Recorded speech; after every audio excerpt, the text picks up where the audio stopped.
You're listening to Now Breakfast. A series of proposals have emerged from the meeting of the Joint Committee on Electoral Matters and the Inter-Party Advisory Council (IPAC), including a 30 to 40% cut to the salaries of legislators and executive officers. Now, IPAC is also arguing that all elections, presidential, National Assembly, governorship and state houses of assembly take place on a single day as against the current staggered system, which they describe as not being cost-effective. Joining us on the conversation this morning is the Senior Communications Officer at IAGA, Mark Amaza.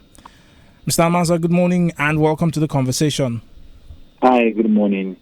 What is your reaction to these proposals out of IPAC? Yeah, so a lot of the proposals, maybe even most of them are things we agree with. If we kind of end up looking at them in detail, but we also are proponents of the fact that we should have these conversations early, so that this amendment, because in some cases you might need electoral act amendments, some cases might need constitutional amendments, but that these amendments are done quickly enough before the 2027 election, if possible before other off-cycle elections that will happen before then, so that these amendments are tested.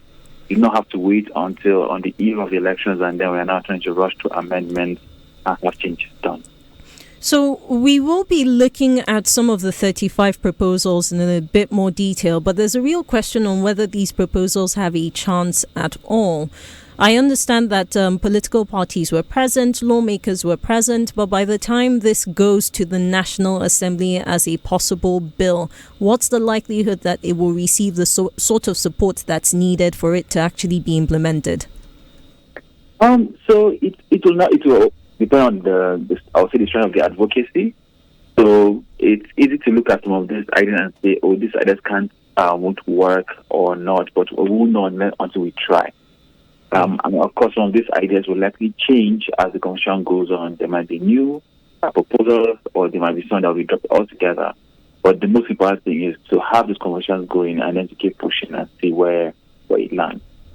So part of what you're talking about, what came out in these conversations is having all the elections on a single day as being more cost effective. I wonder how this will be managed. And I ask this because typically, looking at last year's elections, it took almost the entire day for elections to be concluded. The cost-effective aspect of it is what I would like to understand. Can you speak to us about that? Yeah, so if you think the elections took most of the whole day, but most of it is around accreditation of voters.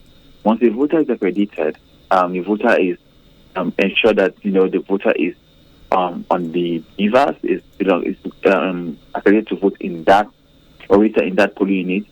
Voter is given multiple voting papers. You have for the first of elections, you have the presidential and national assembly elections. You are given 3 ballot papers, and for states that we're doing governorship and also assembly, you're given 2 ballot papers. So to combine all of it in one, so that we do not have a situation where after an election we're waiting 2 weeks and then repeating the same round of logistics work, round of engaging electoral worker officials and all of that to have elections again. You can have it all in one fell swoop, so you're having your planning around one day. Even if it means increasing, you will need to increase more workers because there's the same number of voters they are planning for, in those elections. So in many cases, it might even need it will need, not even in many cases, it will mean a lot of reduction of costs. Imagine, for example, states where there are no governorship elections, but the House of Assembly election, you just have to give 4 ballot papers, do the same accreditation you'll have done 2 weeks later for one election. You do it all in one day. So it reduces the cost of elections significantly. I mean, the cost of elections may be reduced, but there's still a question of capacity, because it seems like when we have those general elections is when the regulator, and in this case INEC, right, it comes off as being overwhelmed.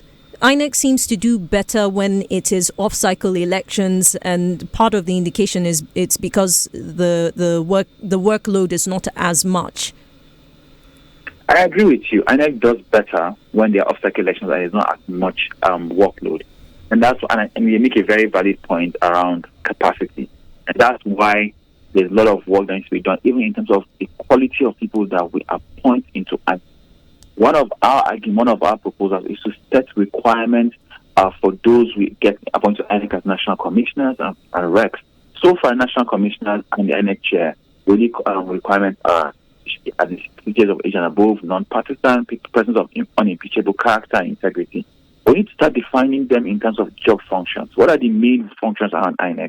We're looking at logistics, like I just mentioned. We're looking at function around use of technology. We're looking at function around administration.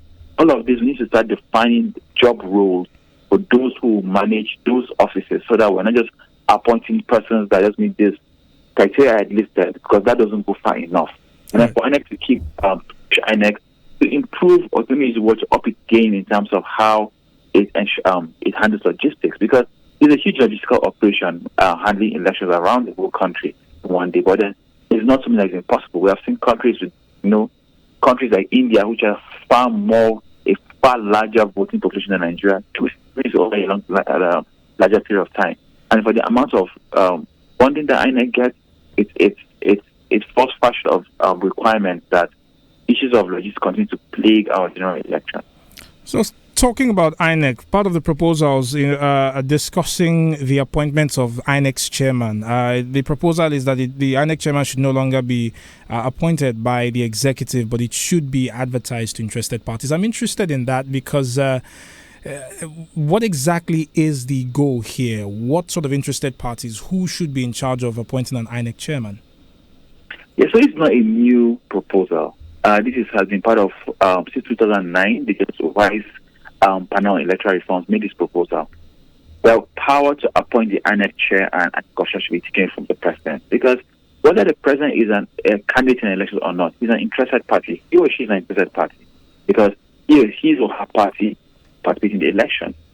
The appointment of the INEC chair and national commissioners, regs, should be done by an independent body. And yes, advertised.